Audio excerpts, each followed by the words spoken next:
Oke, nah ini yang selanjutnya adalah pentingnya UI UX dalam pengembangan produk.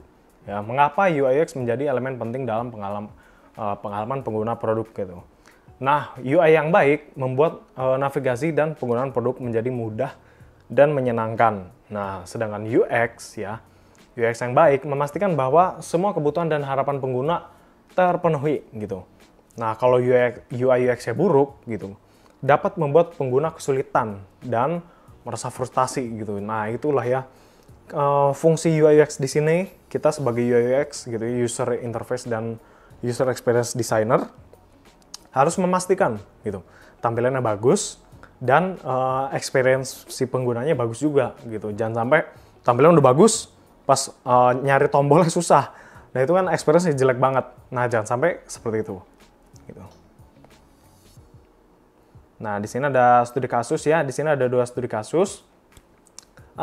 Di sini studi kasus ada PayPal dan Google Plus ya.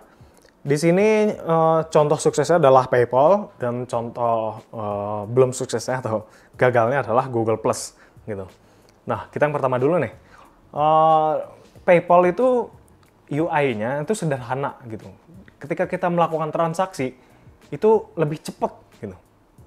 Dan ini bikin apa ya? Misalnya kita lagi beli sepatu gitu di PayPal, langsung aja kita pencet pesen gitu ya, langsung cepat, langsung pesan, cara bayar, transfer, udah gitu, langsung ke check out gitu. Nah, ini meningkatkan kepercayaan dan kepuasan pengguna gitu, menjadikan PayPal salah satu layanan pembayaran digital terkemuka di dunia. Nah, sedangkan Google Plus gitu ya, meskipun didukung oleh perusahaan besar seperti Google, ya ini bisa dibilang gagal lah menarik pengguna. Banyak pengguna Google Plus yang merasa interface-nya kurang gitu, sehingga menimbulkan experience-nya juga kurang gitu ya. Jadi ini kegagalan dalam UI UX itu berkontribusi banget ya dalam pada keputusan Google untuk mengakhiri atau menutup layanan tersebut. Gitu.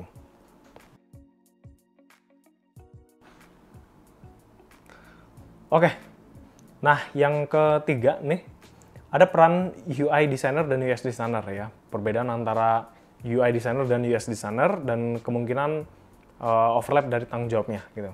Nah, kalau UX designer itu lebih fokus pada keseluruhan pengalaman pengguna saat pengguna menggunakan produk gitu. Tugas utama UX designer itu memastikan bahwa produk tersebut mudah digunakan ya. Ya seperti yang saya bilang tadi, itu kalau mencari tombol di mana itu gampang gitu ya, dan nggak membuat orang menunggu gitu. Oke, nah ini ada kemungkinan tanggung jawab yang sama gitu ya di antara UI designer dan UX designer, walaupun di sini kita bisa merangkap keduanya ya. Nah, meskipun peran UI designer dan UX designer berbeda gitu ya, ada banyak titik di mana tanggung jawab mereka bisa saling overlap. Ya contohnya ketika merancang wireframe gitu ya, UI designer dan UX designer perlu berkolaborasi untuk memastikan bahwa tata letaknya sama gitu. Ya, itu logis dan intuitif. Misalnya halaman pertama gitu, kita lihat dari Shopee aja ya. Halaman pertama itu list barang gitu. Kita nyari list barang misalnya sepatu gitu. Habis itu pencet dong. Kalau dipencet nggak mungkin langsung ke pembayaran. Kita bisa lihat modelnya dulu nih, model 1, 2, 3, warna merah, hijau, kuning gitu. Nah, setelah melihat barangnya, baru dong kita mau beli gitu.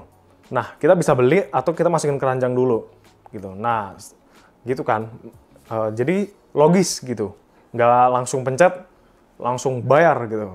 Yaitu ada sih beberapa yang nggak ada modelnya gitu ya. Tapi kan kalau kita pencet, harusnya kita pilih model dulu, pilih warna dulu gitu kan.